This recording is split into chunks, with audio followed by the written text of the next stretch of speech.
في قريتنا دير غسانة في بني زيد من قضاء رام الله بفلسطين، يحكون عن ليلة ماطرة أوائل الثمانينيات هجم فيها جنود الاحتلال على سيدة منا في بيتها. الضابط الإسرائيلي المكلف باعتقال ولدين من أولادها الأربعة قال لها: ألبسيهما جيدا فلن تريهما بعد اليوم. كان الولدان في المدرسة الإعدادية. قالت السيدة للضابط: راح أشوفهم وراح يكبروا ويتجوزوا ويخلفوا، وإنت راح تقتل يا لعين الوالدين. سأراهما وسيكبران ويتزوجان ويرزقان بالولد، وأنت ستقتل يا لعين الوالدين.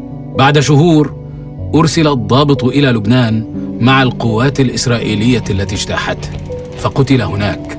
وروت لي السيدة الكريمة هذه القصة بعد 20 سنة من وقوعها في بيتها، وأولادها حولها وأحفادها يلعبون في ساحة الدار.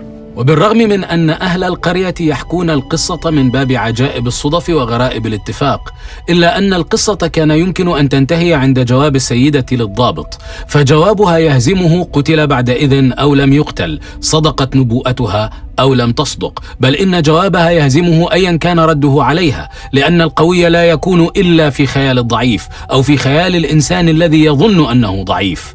أول خطوة على طريق الخلاص من الضعف هي ألا ترى نفسك ضعيفا، وألا ترى القوي قويا. فمن قال إن التعاون مع المحتل والتأدب معه سبيلنا لأننا ضعفاء، فهو تحديدا من يضعفنا. ومن آمن أن الاحتلال أوهى من بيت العنكبوت ثم قاومه، قوته مقاومته كمصارع مدربه الأول هو الصراع ذاته. وإن أحد أهم المراجع التي كنا ندرسها ثم ندرسها في الجامعات في مادة العلوم الاستراتيجية كان كتاب كارل فون كلاوزويتز، القائد العسكري البروسي الذي قاتل ضد نابليون في معارك عدة، ومنها معركته الكبرى الأخيرة في ووترلو. عنوان الكتاب بسيط ومباشر: فوم كريغ، عن الحرب.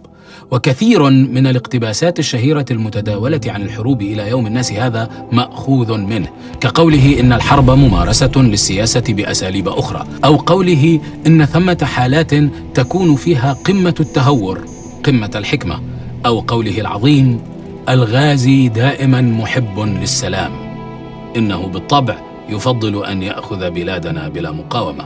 لكن ما يعنينا هنا قوله إن الحرب لا يجوز اعتبارها منتهية إلا باتفاقية سلام تجبر على توقيعها حكومة الطرف المهزوم وحلفاؤها، بما يضمن انكسار إرادتها وخضوعها. وحتى بعد توقيع الحكومات لاتفاقيات السلام تلك، فلا بد من أن تتغير إرادة الشعب المهزوم، وإلا فالحرب مستمرة ونتيجتها غير مضمونة.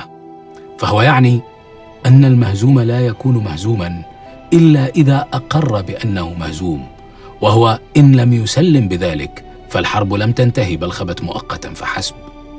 إن الضابط الإسرائيلي الذي وقع مجازا اتفاقيات سلام مع حكومات كثيرة لم يوقع مثلها مع السيدة التي اعتقل أولادها، وقادته يعلمون أن نهاية طغيانهم ستبدأ منها وممن كان مثلها.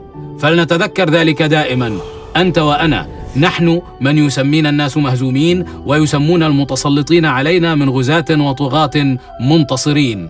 نحن لم نهزم بعد، ولن نهزم إلا إذا اقتنعنا أننا مهزومون. نحن رغم كل شيء أقوى بكثير مما نظن.